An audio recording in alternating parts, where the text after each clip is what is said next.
Hi guys, I'm back again today with another video, and today we're checking out the Europe explained in 30 maps, even for Europeans. So it's not just for me, but also for you guys who already know this, maybe, or who didn't know this, but you live in Europe.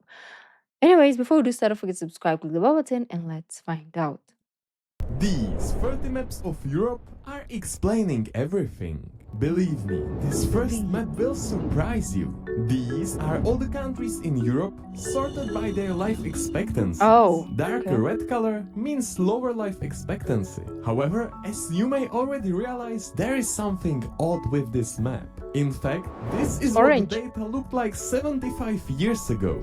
South If we Africa, move maybe. fast forward to these days, it is unbelievable how better life is today. People are expected to live for 15 years more in most of the countries. Citizens of Liechtenstein and Switzerland live on average 84 years, which is the Nice. longest in entire Europe. Nevertheless, the gap between Western and Eastern Europe is still visible. Despite all other factors, at the end of the day, the more money you have, the longer you live. And this map is an example of that. This time, the darkest blue color means the highest nominal GDP of a country. Once again, we can spot the see Western Philippines. domination. It has its roots mainly in history. Meanwhile, countries in the Balkans are among the poorest. What may surprise you is that Russia has the 5th biggest economy in Europe, bigger than Spain's and almost at the same level as economy in Italy. But does that mean that Russians live wealthier lives than Spanish people? Well, watch the change in the map when we switch to GDP per capita. Now it is more evident whose citizens have access to more wealth. Some countries have truly strong economies, while others are holding strong only thanks to big amounts of the working population. Great change is visible in countries such as Norway, Iceland or Ireland. Although their nominal GDP is under the European average, the map of GDP per capita shows that they are among the wealthiest on this continent. In fact, the population of each country directly affects all other statistics. That's why it's important to know where the people are. In this case, a darker shade means more people. A European is a broad term, as there are 44 different countries. Despite that, there are definitely more Europeans in France, the United Kingdom, or the most populous country in Europe, Russia. Although it's debatable how big portion of the Russian population is actually European. On the other hand, the Scandinavian and Baltic countries are among the emptiest. And yet, I have even better map explaining the population of Europe for you. This is the population density. The most people-packed countries are the darkest ones. Now it's even more evident how empty the north and northeast actually are. On the other hand, the Central Europe is the most densely populated region. The perfect climate and easy-to-live conditions are probably the biggest contributors. But if you feel like a sardine living in some of the most densely populated countries, just wait a few years. As Europeans are dying out, the decline in population growth, as represented by red color in this map, is a problem affecting most of European countries. Latvia and Lithuania are among the worst affected of them all. Their population is shrinking by 1% every year. On average, European population declines by 0.1% every year, and this situation is still worsening. In comparison, Africa's population grew by 2.37% in the last year. One reason for the declining population could be the fact that Europeans are alcoholics. At least from the global point of view, people in Europe consume the most alcohol. And on this map, we can spot who the biggest culprits are. Yes, everyone is guilty. The darker color signifies more liters of pure alcohol consumed by an average adult. It seems that even though people in Eastern Europe are poorer, they always find the money for alcohol. Or I guess they maybe make it themselves. I think they make it still, themselves. The preferences of alcohol change throughout the continent. People from Southern Europe tend to have a glass of wine with everything. given the perfect conditions they have for growing grapes. The Central Europeans prefers their beer, and they like to consume it in huge quantities. In fact, the Czech Republic is the biggest consumer of beer in the world. The average Czech drinks around 130 liters of this delicious beverage per year. And the northern you go, the more spirits there are. Vodka is among the most preferred spirits in all of these countries. Alcohol may cause a lot of trouble. One of the worst scenarios could be a murder. These are the European countries sorted by number of intentional homicides per year. That's what I wanted to check out because I'm crazy. Um, like which or like each European countries, what was the biggest that topic incident? Lighter orange means a lower chance for you to get murdered. You can definitely calm Maybe down we'll move if you to live Italy in then. Iceland, Italy, Slovakia or Slovenia, as they have the lowest homicides rates in all of Europe. On the other end of the spectrum are Russia, Ukraine, Italians are like, Montenegro we're and busy Latvia. eating. We are talking about Northern, Southern or Central Europe. But what region does this actually mean? In fact, it depends on who you ask. These are the official regions of Europe according to United Nations. But in reality, this division is no more accurate than, for example, this one. This goes into more detail, making Central Europe its own region and splitting the South into West, Middle and East. But Europe, as a complex and diverse continent, has formed one of the strongest unions in the world. This map depicts the European Union. As of today, it consists of 27 states, with 9 more countries being recognized as candidates for the membership. So, even though it may be confusing for some, Europe and European Union are two different things.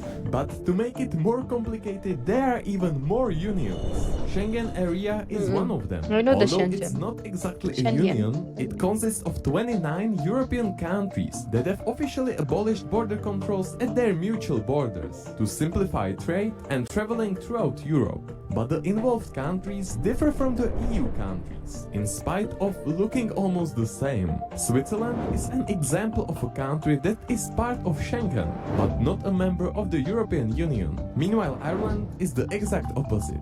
And since Ireland is in European Union, its official currency is euro. And the same is true for all of these countries. In Except- fact, each country that joined the European Union is obligated to use the euro as the official currency. Despite that, the following 7 countries still haven't done so and continue to use their own currencies. Denmark is the only EU country to have an exception for using its original currency. Meanwhile, Kosovo and Montenegro are using euro as their de facto currency, despite not being in the European Union.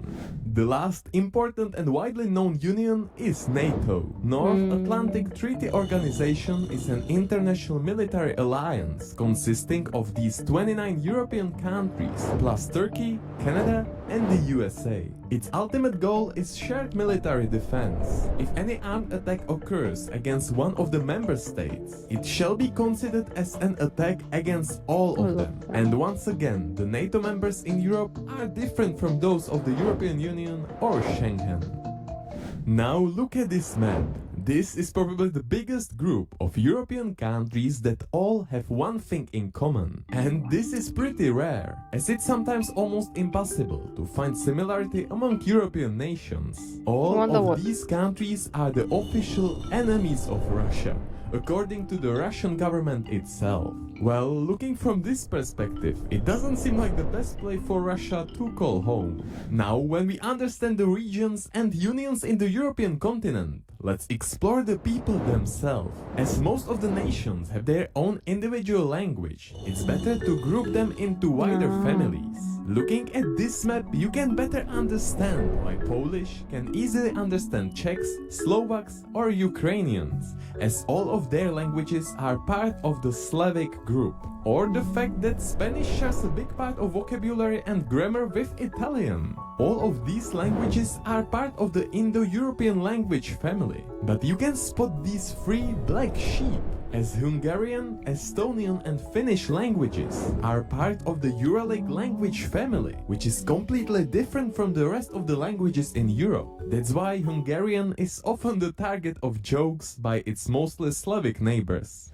Speaking is one thing, but writing is another, and alphabet is another thing upon which Europeans cannot agree. Luckily, most of the continent uses the classic Latin alphabet, the one you know from English. However, Russia, Belarus, Ukraine, Bulgaria and North Macedonia all use the Cyrillic alphabet, which looks like this. Meanwhile, some of the Balkan countries still haven't decided which one they want to use. The Greeks stuck to the tradition and have been using their unique alphabet for almost 3,000 years. Not only everybody speaks differently, but everybody looks different as well. The next map will tell us where the most obese Europeans live. The darker red color means a higher percentage of the obese population. Croatia, Hungary and Malta are at the top of this rating. They're always hungry, that's why. 20% of their population battling obesity. On the other end are Italy, France or Spain. It seems that the Mediterranean diet is rightly called one of the healthiest diets in the world.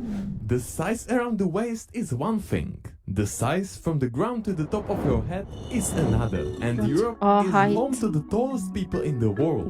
Bosnia and Herzegovina is actually the tallest country in the world, with an average male height of unbelievable 184 centimeters. That's Among average. The smallest are Spanish, Italians and Albanians, with 174 centimeters. That makes 10 centimeter difference, even though the distance between Bosnia and Albania is only 100 kilometers. Another amounts we can compare are the amounts of euros in the wallet of every European. These are the minimum wages across the European countries. And once again the huge economic gap between Western and Eastern Europe is visible at first sight. Russia, Belarus, Ukraine, Moldova and Kosovo are among the poorest countries in Europe. According to this statistic, an ordinary Dutchman earns at least 14 times more than an ordinary Ukrainian. Well, the world is sometimes unfair. It is fascinating how this map perfectly correlates with the previous one. This is the map of the democracy index. In other words, the blue countries have the highest quality of democracy, which consists of political freedom, independent judiciary, absence of censorship, and more. The northern countries are absolute democratic winners, even on a global scale. The idea of democracy gets flawed the further east and south you go. Now check out this one. Can you guess what is this map about just from the statistics? I get it. These are the most and least visited countries in Europe by the number of tourist arrivals. To get a better picture, I used data from 2019, right before the world went crazy. France is the ultimate winner, not only in Europe but worldwide as well. But Spain is not that far behind. On the other hand, if you prefer less crowded places, I can recommend you visit Moldova, which is the least visited country in Europe. On average, France gets 826 times more tourists than Moldova. If you plan to travel to Europe, this one might come in handy as well. This map shows how likely it is to get food as a guest in each European country. It is well known that Europeans from the south are more warm and welcoming, even though you barely know each other, while people from north tend to be more cold and close to foreigners. But I'm sure that there is the same goodness in them as well. You just might have to unfreeze it a bit. Europe is mostly a secular continent. This means that religion is a separate entity from politics. The overall reason for this is that the importance of religion is on a huge decline across most of the European countries. This map shows the percentage of population that considers religion as important in each of them. Among the most religious ones are Poland, Portugal, and many countries in the Balkans. And if you believe, it is important in what you believe. This is the map of prevalent religions across Europe. The majority of Europeans are Catholics, but they also range from Protestants in the north, Orthodox Christians in the east, to the only Islamic countries in Europe, which are Albania, Kosovo, and partially Bosnia and Herzegovina. Let's move to the finals. In better words, to the World Cup finals. Oh, These come are on. all the countries in Europe that have won the FIFA World Cup at least once. Meanwhile, France managed to win this prestige cup even twice. But the best European footballers, according to this statistic, live in Germany and Italy, as both countries have won the World Cup 4 times. Damn. And since we already talk about sports, let's take a look at our last statistic of today. And then let's- These are the European countries sorted Africa by the wins number once. of their Olympic medals. We are talking about each and every medal from both Like the any summer African country. and the Winter Olympic Games. And that's amazing. To learn even more about our world, continue to this video next. Don't forget to leave a like and subscribe. Thank you for watching, and I will see you in the next one. Oh, I wanna low-key do the world one because I feel like it's gonna be fun as well, because then we get to see it's on a larger scale, because we scaled down to Europe. So it will be nice to see kind of like the world. Maybe next time we'll do that video too. Yeah, it was interesting. And there's a lot of obviously forms of measure, and you can see countries that like are usually there like together, or in some statistics they're different from one another. Interesting, because we can definitely divide or combine based on statistics of whatever we're looking for in a continent, in a country even, or countries. But anyways, beautiful peeps, let me know what your thoughts are, and I will see you in the next video. Bye.